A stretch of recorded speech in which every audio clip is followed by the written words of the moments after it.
Conversando com Deus, livro 2, capítulo 18. Deixe-me ver se estou entendendo isso.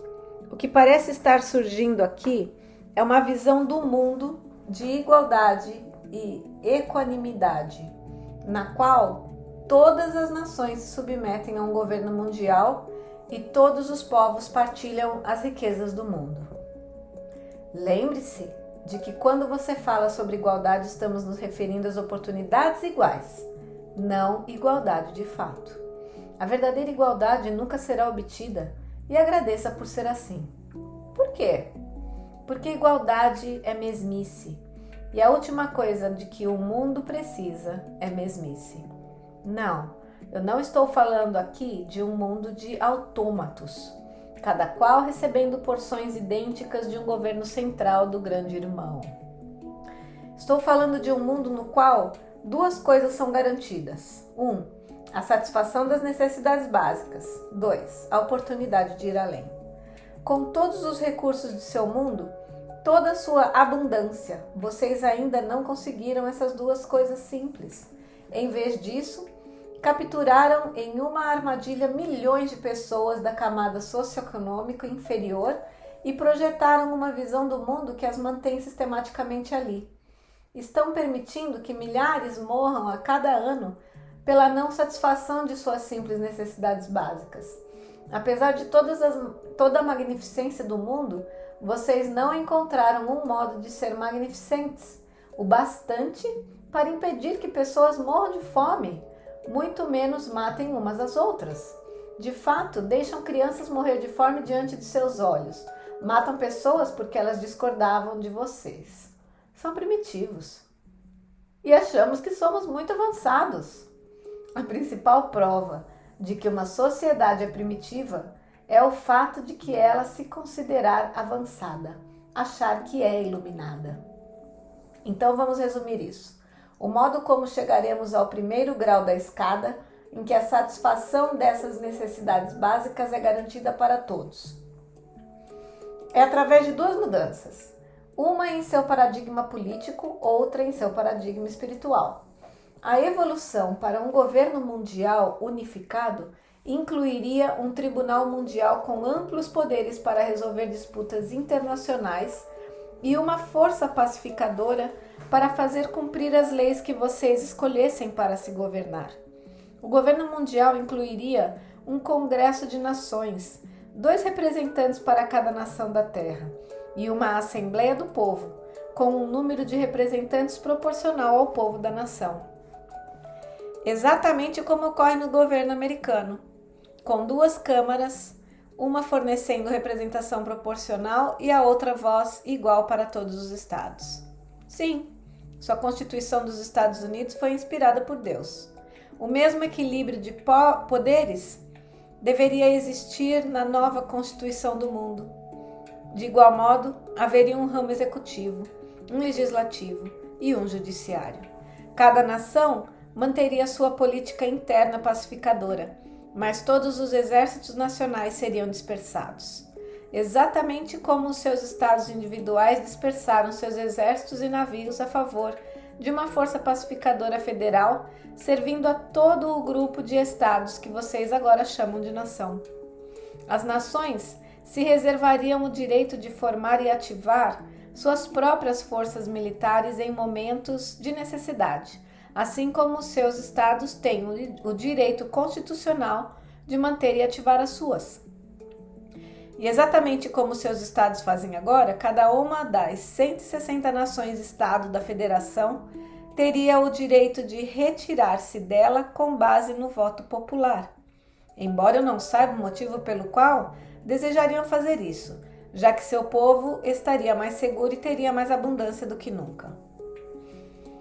E repetindo para aqueles de nós que custam a entender, essa Federação Mundial Unificada produziria? 1. Um fim da guerra entre as nações e da resolução de diferenças com mortes. 2. Um fim da pobreza abjeta, da morte pela fome e da exploração em massa de pessoas e recursos por parte dos poderosos. 3. Um fim da destruição ambiental sistemática da Terra. 4. uma fuga da luta eterna por mais e melhor. 5. Uma oportunidade, realmente igual, de todas as pessoas chegarem à expressão mais elevada de seus eus. 6. Um fim de todas as limitações e discriminações que tolhem as pessoas, seja em casa, no local de trabalho, no sistema político ou nos relacionamentos sexuais pessoais. Sua nova ordem mundial exigiria uma redistribuição de riquezas?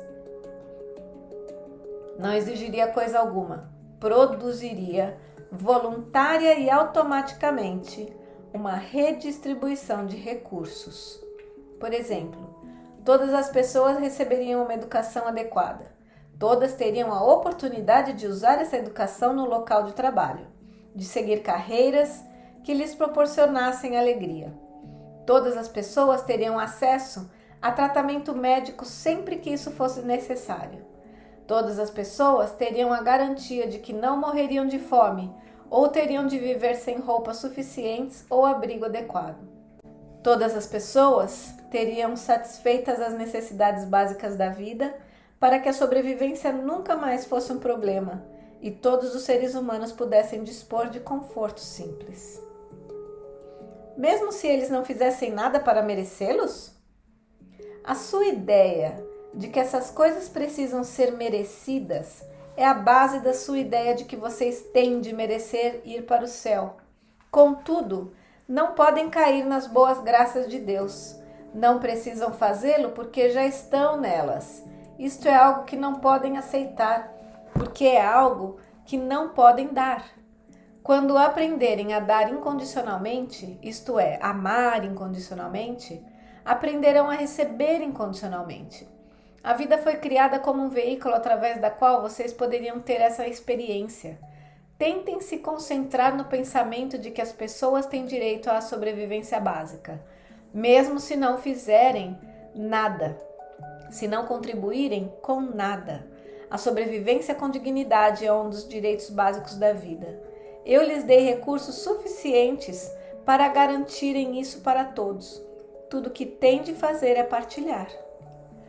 Mas o que impediria as pessoas de simplesmente desperdiçar as suas vidas, ficar na ociosidade colhendo os benefícios? Em primeiro lugar, não cabe a você julgar o que é uma vida desperdiçada. Ela é desperdiçada se uma pessoa não faz nada além de pensar em poesia durante 70 anos e depois compõe um único soneto que abre uma porta de compreensão e insight para milhares de seres humanos. É desperdiçada se alguém mente, trapaceia, prejudica, manipula e ofende outras pessoas a sua vida inteira, mas depois se lembra de algo da sua verdadeira natureza como um resultado disso. Talvez de algo que passou vidas inteiras tentando lembrar e então finalmente evolui, passando para o nível seguinte. E essa vida é desperdiçada? Não cabe a você julgar a jornada de outra alma.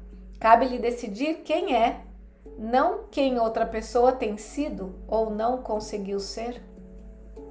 Então você pergunta o que impediria as pessoas de simplesmente desperdiçarem as suas vidas ficando na ociosidade colhendo benefícios? E a resposta é nada. Mas o Senhor realmente acha que isso daria certo? Não acha que aqueles que estão contribuindo começariam a se ressentir daqueles que não estão? Sim, se não fossem iluminados. Contudo, as pessoas iluminadas teriam pelos não contribuintes grande compaixão. Não se ressentiriam deles. Compaixão? Sim, porque os contribuintes perceberiam que os não contribuintes estavam perdendo a maior oportunidade e a maior glória, a oportunidade de criar e a glória de experimentar a ideia mais nobre de quem realmente são. E os contribuintes saberiam que isso era punição suficiente por sua preguiça, se a punição fosse mesmo necessária, o que não é. Mas aqueles que estão realmente contribuindo não ficariam irritados ao ver os frutos de seu trabalho tirados deles e dados para os preguiçosos? Você não está prestando atenção. Todos teriam porções mínimas para a sobrevivência. Aqueles que têm mais teriam a oportunidade de contribuir com 10% de sua renda para tornar isso possível. Quanto a como isto seria feito, o mercado aberto determinaria o valor da contribuição de cada um, como faz hoje em seu país. Mas então ainda teríamos ricos e pobres, como temos hoje. Isso não é igualdade, mas é oportunidade igual, porque todos teriam a oportunidade de ter uma vida básica, sem preocupações com a sobrevivência, e teriam uma oportunidade igual de adquirir conhecimentos, desenvolver habilidades e usar seus talentos naturais no local de alegria. Local de alegria? É assim que o local de trabalho seria chamado. Mas a inveja não continuaria a existir? A inveja sim, o ciúme não. A inveja é uma emoção natural que o leva a tentar ser mais. É uma criança de 2 anos tentando alcançar a maçaneta da porta que seu irmão mais velho pode alcançar. Não há nada de errado com isso. Não há nada de errado com a inveja. É um motivador. É puro desejo. Dá origem à grandeza. Por outro lado, o ciúme é uma emoção provocada pelo medo, que faz uma pessoa desejar o que a outra tenha menos. É uma emoção frequentemente baseada na amargura. Provém da raiva e leva à raiva. E mata. O ciúme pode matar. Todos que já fizeram parte de um triângulo de ciúme sabem disso. O ciúme mata, a inveja dá origem. Aqueles que são invejosos terão todas as oportunidades de ser bem-sucedidos a seu próprio modo. Ninguém será reprimido econômica, política ou socialmente. Não por motivo de raça, gênero, orientação sexual, nascimento, classe social ou idade. Não por qualquer motivo. A discriminação por qualquer motivo simplesmente não será mais tolerada. E sim, ainda poderá haver ricos e pobres, mas não haverá mais famintos e miseráveis. Veja bem, o incentivo não será tirado da vida, só será tirado o desespero. Mas o que garantirá que teremos um número suficiente de contribuintes para carregar os não contribuintes? A grandeza de espírito humana. Como? Ao contrário do que você imagina, a média das pessoas não ficará satisfeita apenas com os níveis de subsistência. Além disso, todo o incentivo para a grandeza mudará quando a mudança do segundo paradigma, a mudança espiritual, ocorrer. O que causaria essa mudança? Ela ainda não ocorreu na história de 2000 anos? Tente a história de 2 bilhões de anos do planeta. Por que ocorreria agora? Porque com a mudança de que diz respeito à sobrevivência material, a eliminação da necessidade de ser bem-sucedido para garantir um mínimo de segurança, não haverá outro motivo para atingir um fim. Se sobressair, torna-se magnificente, exceto a experiência da própria magnificência. E isso será a motivação suficiente? O espírito humano se eleva, não decai, diante da verdadeira oportunidade. A alma busca uma experiência superior de si mesma, não uma inferior. Qualquer um que tenha experimentado a verdadeira magnificência, apenas por um momento, sabe disso. E quanto ao poder? Nessa nova ordem especial, ainda haveria aqueles com enorme riqueza e poder. Os ganhos financeiros seriam limitados. Puxa vida, aqui vamos nós. O Senhor quer me explicar como isso funcionaria antes de eu explicar por que não funcionaria? Sim, assim como haveria limites inferiores de renda, também haveria limites superiores. Em primeiro lugar, praticamente todos destinariam 10% de sua renda para o governo mundial. Isso é a dedução voluntária de 10% que eu já mencionei. Sim, a velha proposta do imposto único. Neste momento, em sua sociedade atual, isso teria de assumir a forma de um imposto, porque vocês não são suficientemente iluminados para ver que a dedução voluntária para o bem geral de todos é de seu interesse. Contudo, quando a mudança de consciência, que eu tenho descrito aqui ocorrer, essa dedução clara e voluntária de sua renda será considerada por vocês obviamente apropriada. Eu preciso lhe dizer algo. O senhor se importa se eu interrompê-lo aqui? Não, vá em frente. Essa conversa está me parecendo muito estranha. Nunca pensei que teria uma conversa com Deus na qual ele começaria a recomendar rumos políticos de ação. Quero dizer realmente, como faço para convencer as pessoas que Deus é a favor do imposto único? Bem, vejo que você insiste em ver isso como um imposto, mas eu o compreendo, porque o conceito de simplesmente partilhar 10% da sua abundância lhe parece muito estranho, mas porque acha difícil acreditar que eu teria uma ideia a esse respeito. Pensei que Deus não julgava, não tinha opinião, não se importava com essas coisas. Espere, deixe-me esclarecer isso. Em nossa última conversa, que você chamou de livro 1, eu respondi a todos os tipos de perguntas. Perguntas sobre o que faz os relacionamentos darem certo, o modo de vida correto, até mesmo dietas. Qual é a diferença? Eu não sei. Apenas parece diferente.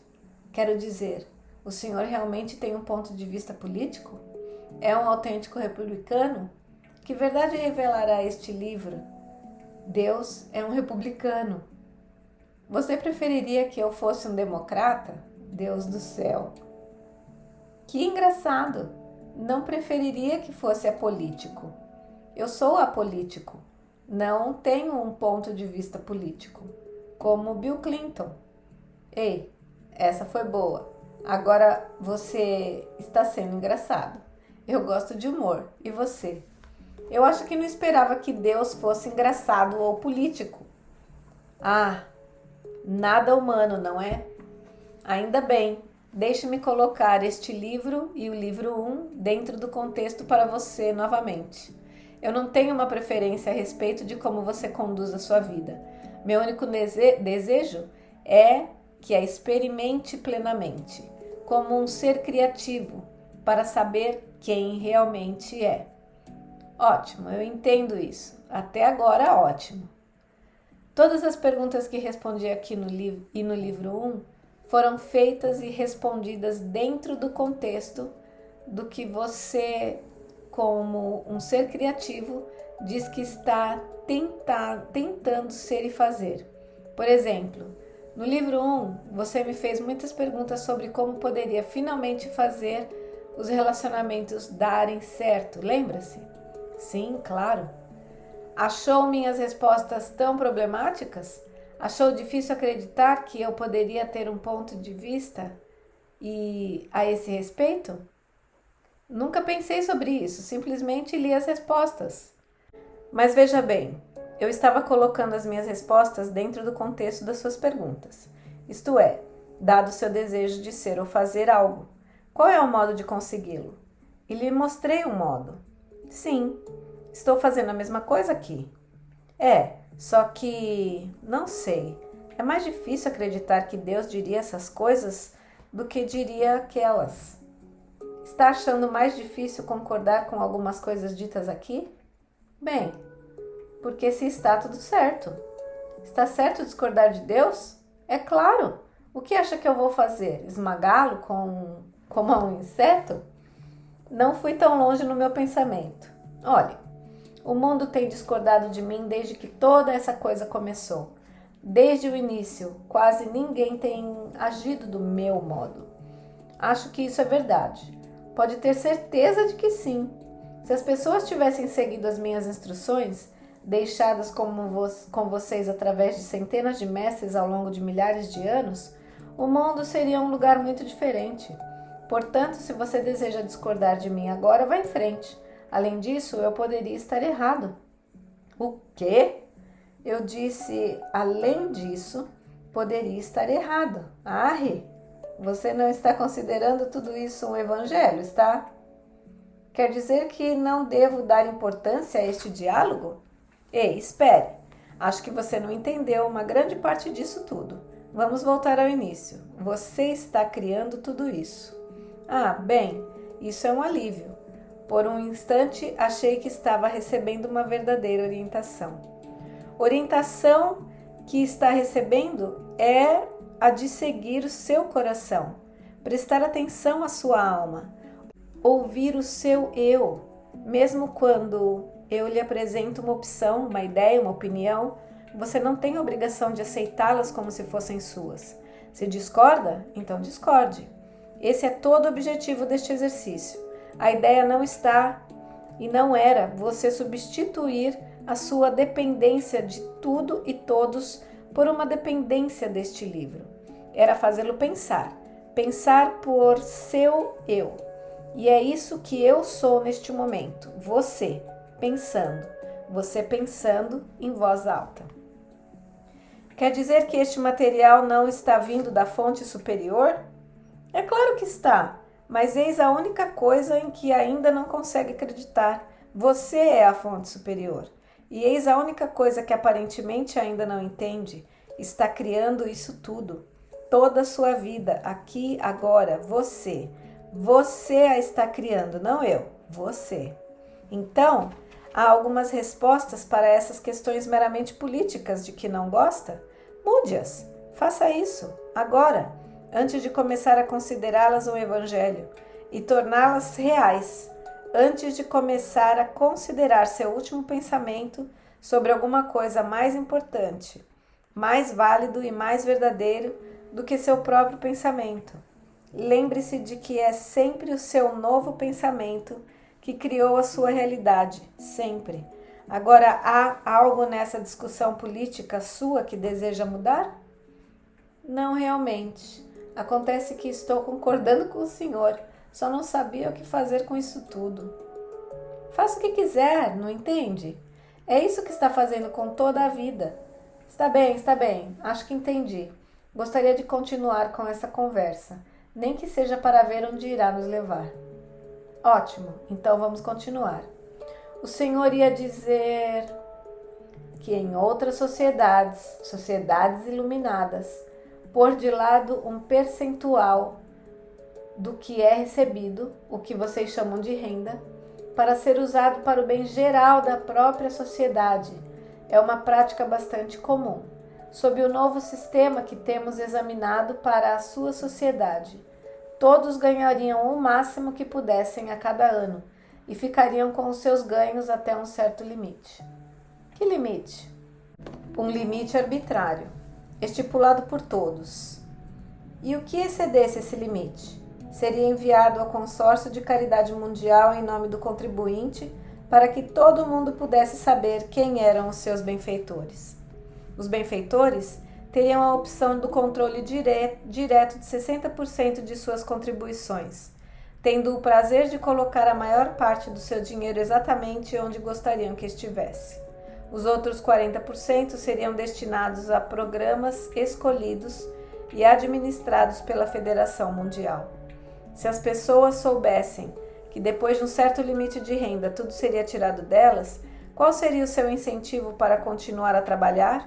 O que as impediria de parar quando atingissem o seu limite de renda? Algumas parariam, e daí? Deixe-as parar. O trabalho obrigatório acima no limite da renda, com contribuições obrigatórias para o consórcio de caridade mundial, não seria necessário. O dinheiro economizado com o fim da produção em massa de armas de guerras seria suficiente para satisfazer as necessidades básicas de todos. Os 10% de dedução de todos os ganhos mundiais, além dessas economias, levariam toda a sociedade, não apenas aos poucos escolhidos, a um novo nível de dignidade e abundância. E a contribuição dos ganhos acima do limite estabelecido produziria tantas oportunidades e tanta satisfação para todos que o ciúme e a violência social praticamente acabariam.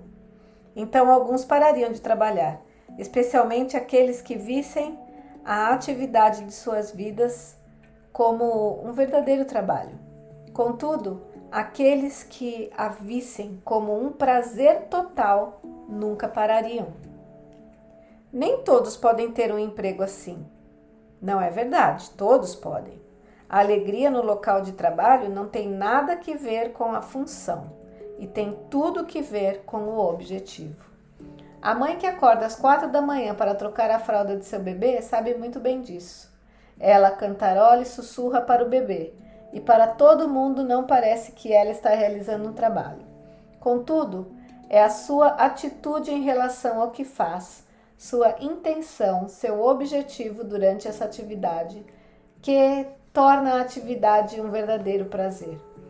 Eu já usei esse exemplo de maternidade porque o amor de uma mãe por seu filho é o mais perto que se pode chegar da compreensão de alguns dos conceitos dos quais eu falo neste livro e nesta trilogia. Ainda assim, qual seria o objetivo de acabar com o potencial de ganho ilimitado? Isso não tiraria da experiência humana uma das suas maiores oportunidades, suas aventuras mais gloriosas? Vocês ainda teriam a oportunidade e a aventura de ganhar uma quantia ridícula. O limite superior da renda possível de ser retida seria muito alto, mais do que as pessoas comuns precisaria, do que 10 pessoas comuns precisariam. E a quantia que vocês poderiam ganhar não seria limitada. Só seria a quantia que escolheriam reter para uso pessoal. O restante, tudo, digamos, mais de 25 milhões de dólares por ano, eu uso como exemplo de um número arbitrário. Seria gasto em programas e serviços em benefício de toda a humanidade. Quanto ao motivo, o porquê disso, o limite superior da renda que poderia ser retida seria um reflexo de uma mudança de consciência do planeta. Uma consciência de que o objetivo mais elevado da vida não é obter a maior riqueza, mas fazer o maior bem, e uma consciência resultante de que, de fato, a concentração de riquezas, não a sua distribuição, é o único fator responsável pela criação dos problemas sociais e políticos mais crônicos e surpreendentes. A oportunidade de acumular riquezas ilimitadas, é a base do sistema capitalista, um sistema de livre iniciativa e competição aberta que produziu a maior sociedade que o mundo já viu. O problema é que você realmente acredita nisso. Não acredito, mas falei aqui em nomes daqueles que realmente acreditam. Aqueles que realmente acreditam estão terrivelmente enganados e não veem coisa alguma da realidade atual em seu planeta. Nos Estados Unidos, 1,5% de pessoas acumulam mais riquezas do que 90%. Os rendimentos de 834 mil pessoas mais ricas representam quase $1 trilhão a mais do que os dos 84 milhões de pessoas mais pobres. E daí? Elas trabalharam para isso. Vocês americanos tendem a ver o status como uma finalidade do esforço individual. Alguns conseguiram, e então presumem que todos podem conseguir. Essa visão é simplista e ingênua. Presume que todos têm oportunidades iguais, quando na verdade na América, assim como no México, os ricos poderosos brigam e usam de ardis para conservar o seu dinheiro e seu poder e aumentá-los. E daí? O que é de errado nisso? Eles fazem isso eliminando sistematicamente a competição, minimizando institucionalmente as reais oportunidades e controlando coletivamente o fluxo e o aumento das riquezas. Para isso, fazem uso de todos os tipos de estratagemas, de práticas de trabalho injustas que exploram os pobres no mundo, a práticas de competição que minimizam, se é que não destroem, as chances de um recém-chegado entrar para o círculo interno dos bem-sucedidos. Então tentam controlar a política pública e os programas governamentais em todo o mundo, para garantir ainda mais que as pessoas continuem a ser controladas e subservientes. Eu não acredito que os ricos fazem isso, não o maior número deles. É possível que haja um punhado de conspiradores, mas creio que, na maioria dos casos, não são os indivíduos ricos que fazem isso. São os sistemas e as instituições sociais que eles representam. Esses sistemas e essas instituições foram uma criação dos ricos e poderosos, e são eles que continuam a dar-lhes apoio. Ficando por trás desses sistemas e dessas instituições sociais, os indivíduos podem eximir-se de qualquer responsabilidade pessoal pelas condições que oprimem as massas, enquanto favorecem os ricos e poderosos. Por exemplo, vamos voltar à saúde na América. Milhões de pobres americanos não têm acesso à medicina preventiva. Não se pode apontar para um médico individual e dizer que é a sua culpa que na nação mais rica da Terra, milhões de pessoas só podem ver um médico se estiverem em apuros em uma sala de emergência.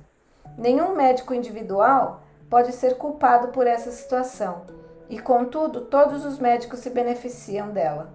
Toda a profissão médica e todas as indústrias vinculadas à medicina têm lucros sem precedentes, com um sistema que institucionalizou a discriminação dos pobres e desempregados.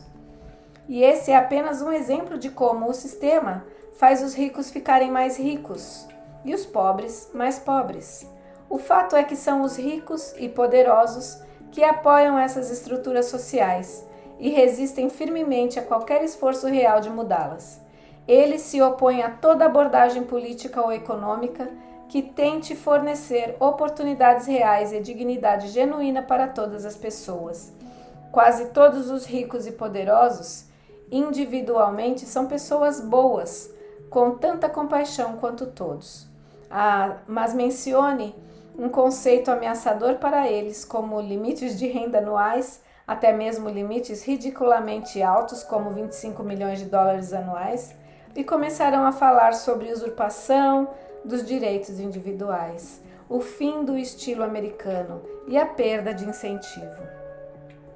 Mas e quanto ao direito de todas as pessoas de viver em um ambiente com o mínimo de conforto, comida suficiente para que não morram de fome e outras para aquecê-las?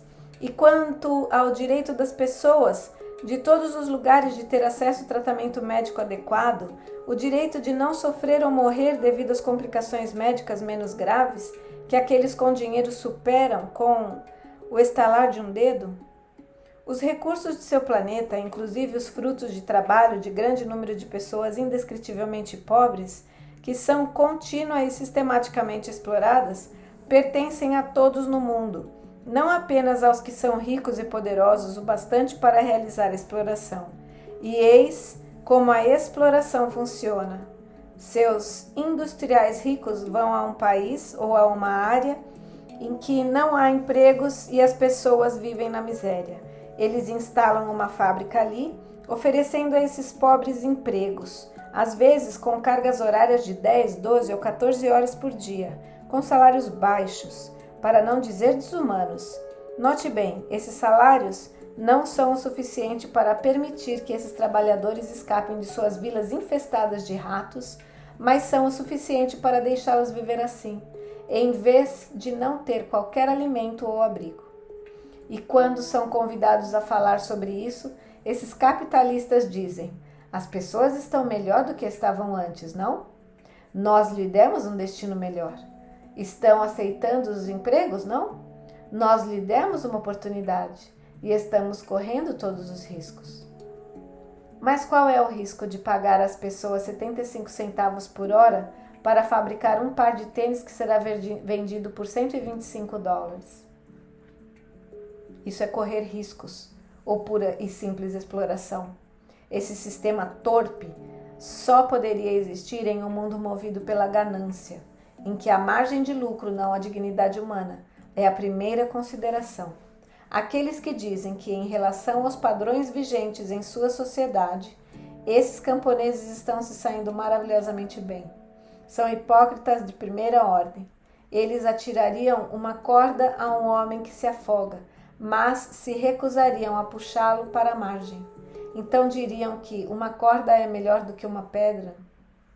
Em vez de proporcionar uma vida realmente digna para aqueles que não têm, aqueles que têm, dão-lhes apenas o suficiente para torná-los dependentes, mas não o suficiente para torná-los realmente poderosos, porque as pessoas de real poder econômico têm a capacidade de causar impacto e não apenas de se sujeitar ao sistema.